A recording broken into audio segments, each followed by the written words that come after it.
Fantastic to hear that you're ready to start your career or even progress. Though the only one, or maybe even two concerns you may have is how to write a decision-ready resume.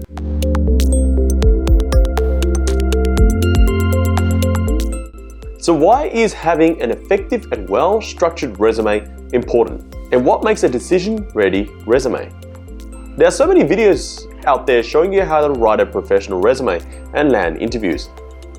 I get it, though I'm going to share with you what has personally worked for me and my clients to land jobs, including competing against more skilled and highly experienced candidates. I'm going to start off with saying you have to be personable.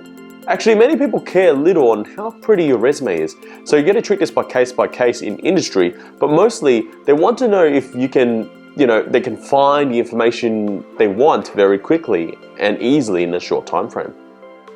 If I told you that most decision makers in HR or recruiters only have between 7 to 30 seconds to find out the important information they're looking for, wouldn't you want to put this information down? Let me know in the comments below. Okay, Andrew, so how do I structure my resume? I'm glad you asked. Though there are mixed opinions on this topic, let me share with you what's been effective for all my clients. Think about it. Where's all the information getting most of the attention?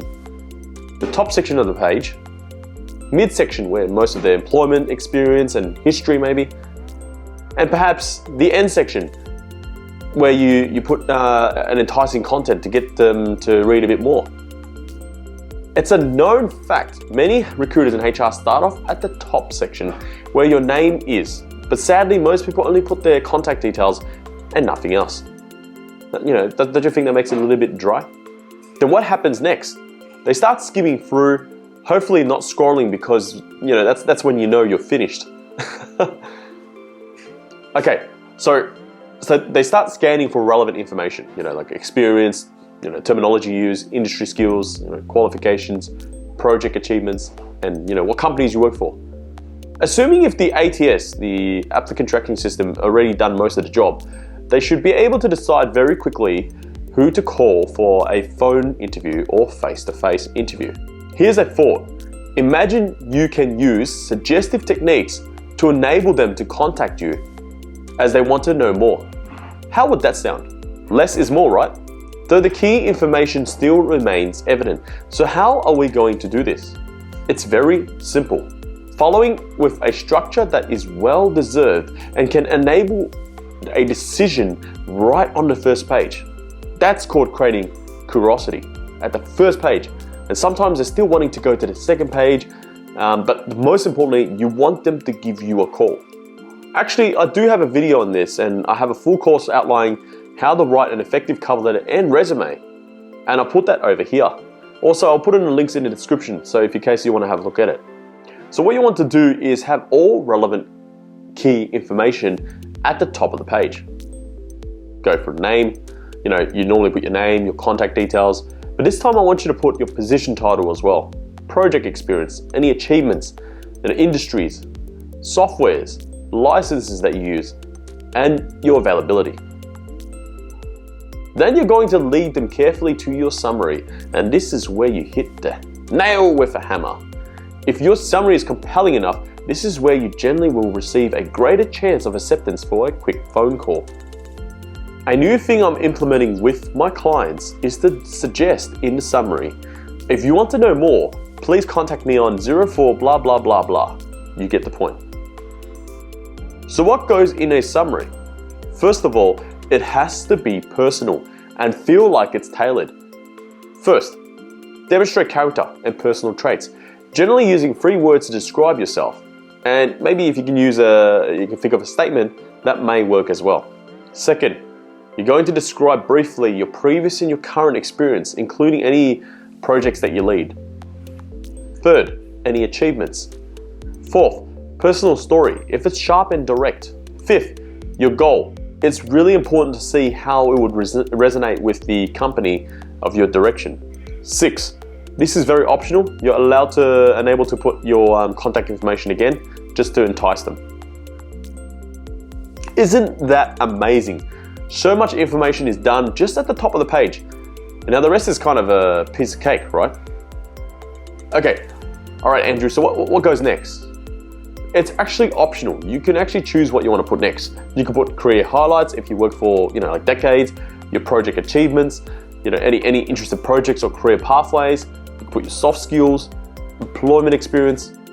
Really, it's up to you and depends on the audience. I discussed that in the video where you need to understand more about your writer. Do they prefer short and direct, maybe long responses? So almost, like you want to tell them a story, or you want to be creative in the sense of advertising. But then you can be flexible in your approach. And here's a new thing for you. There is no one way to do a resume, but I do believe with an effective technique applied, you will get results. Say I choose to go with soft skills. What goes there? Now that's a great question.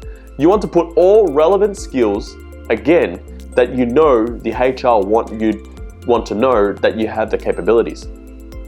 A template idea could include communication effectiveness, strong interpersonal skills, emotional intelligence, sales and marketing, negotiation, problem solving.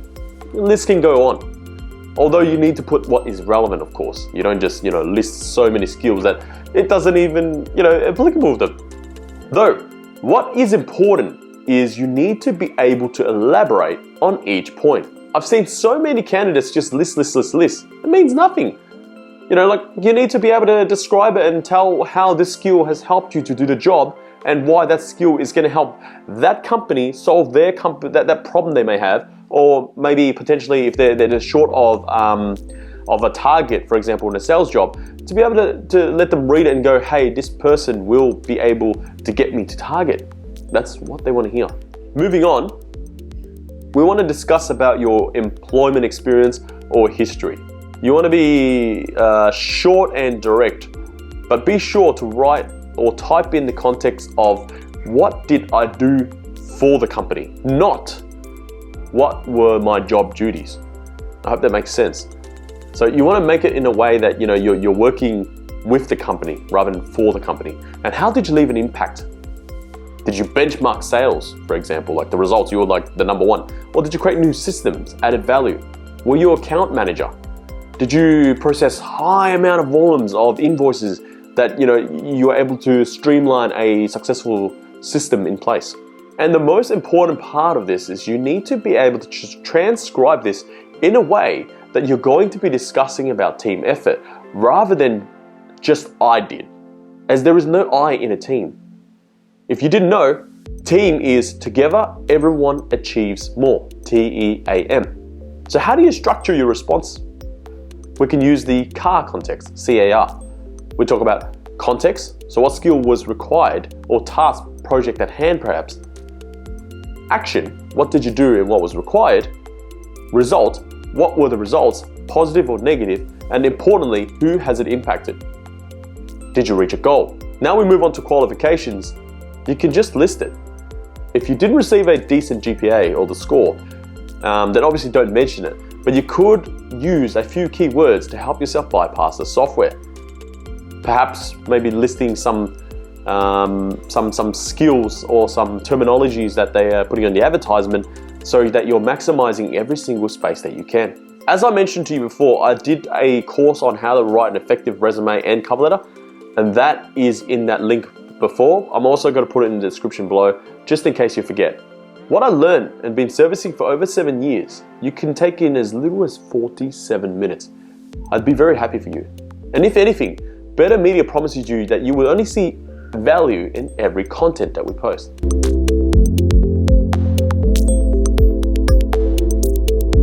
I hope you enjoyed the video and content. If you have any questions or suggestions, please leave me a comment below. And as always, don't forget to like, subscribe, and share our content. Otherwise, I look forward to seeing you next time.